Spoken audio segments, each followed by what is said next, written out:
what do you want in your life?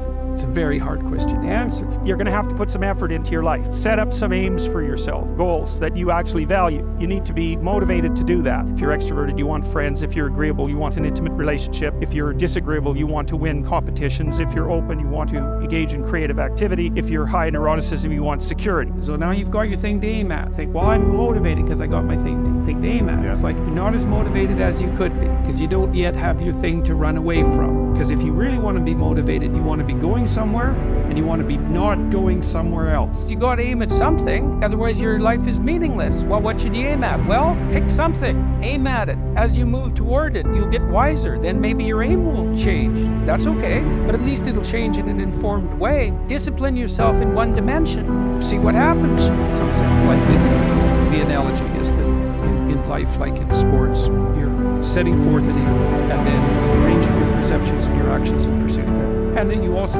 generally do it while cooperating and competing with other people. So that's also the game-like element as well. Okay, so once you get your goal structure set up, you think, okay, if I can have this life, looks like that might be worth living, despite the fact that it's going to be anxiety-provoking and threatening, there's going to be some suffering and loss involved in all of that. The goal is to have a vision for your life such that, all things considered, that justifies your effort. Put yourself in the right frame of mind. Treat yourself like you're someone responsible for helping. You're someone that you are responsible for helping. So what that means is you have to start from the presupposition that despite all your flaws and insufficiencies, that it's worth having you around, that it would be okay if things were better for you. It's like if you want to have everything you possibly want and more, then be a good person. The better a person you are, the more likely that is to happen. That doesn't mean that you're completely protected against getting cut off at the knees, but there's no better strategy. Then what do you do? Then you turn down the micro. It's like, okay, this is what I need to do. How does that substantiate itself day to day, month to month? And that's where something like a schedule can be up to your leaves or Google Calendar. Make a damn schedule. Stick to it. Okay, so what's the rule of the schedule? It's not a bloody perfect rule. That's the first thing that people do wrong. They say, well, I don't like to follow a schedule. It's like, well, what kind of schedule are you setting up? Well, I have to do this, then I have to do this, then I have to do this, and then I just go play video games, because who wants to do all these things that I have to do? It's like, wrong. Set the damn schedule up so that you have the day you want. That's the trick. It's like, okay, I've got tomorrow. If I was going to set it up so it was the best possible day I could have, practically speaking, what would it look like?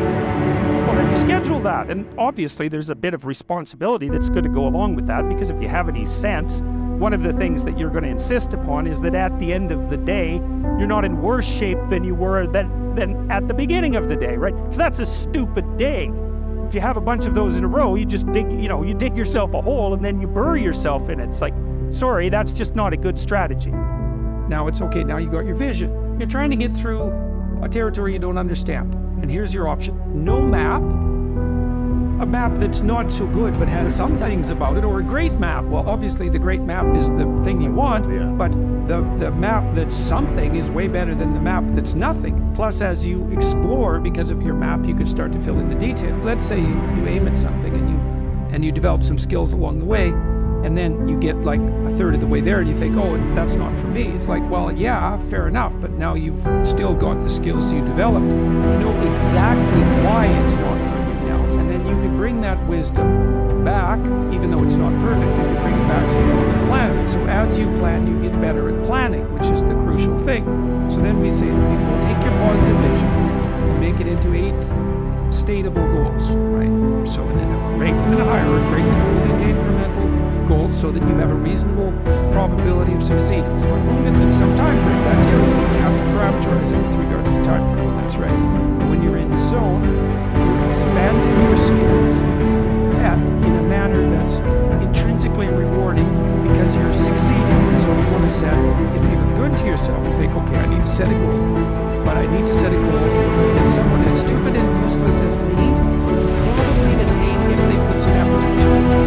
Then you've got it perfectly, because it's not so high that it's grandiose or impossible that you fail necessarily and then justify your weakness. Well, I set a goal but I didn't attain it, so I'm not going to set any more goal. Right? It's like, no, you set a goal that was inappropriate and you're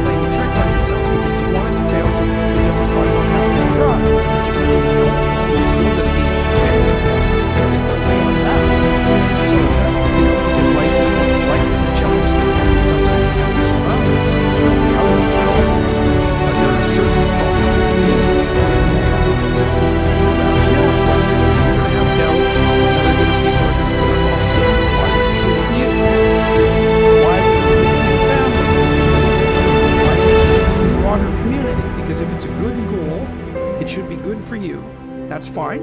But if it's a really good goal, it should be good for you in a way that's good for other people. Yes, exactly. And if you're going to decide what your goals are, why not set up the ones that benefit the largest number of people simultaneously? Yes, and if you can do that, you should start with your own concerns because you have to take care of yourself. Basic needs first. Yes, put your own oxygen mask on, then put your child's oxygen mask on. Yeah, right. And then you can, as you build up the basis of competence, you might develop enough skills so that you can expand that out. It also gives your goal a certain ability. So if something challenges you and says, why are you doing that? That seems stupid. You could say, I'm doing that because I was taking care of myself, but it benefits my family, and this is why. This is the repercussions of it. People who are putting up objections and doubts aren't armed to deal with that type of response. Those doubts in their mind are blaming you. You say, why am I doing this? And yeah, it's myself, I'm useless and bitter. That's bad idea. It's how the family is. That's unless I can do better. You know, and that's good.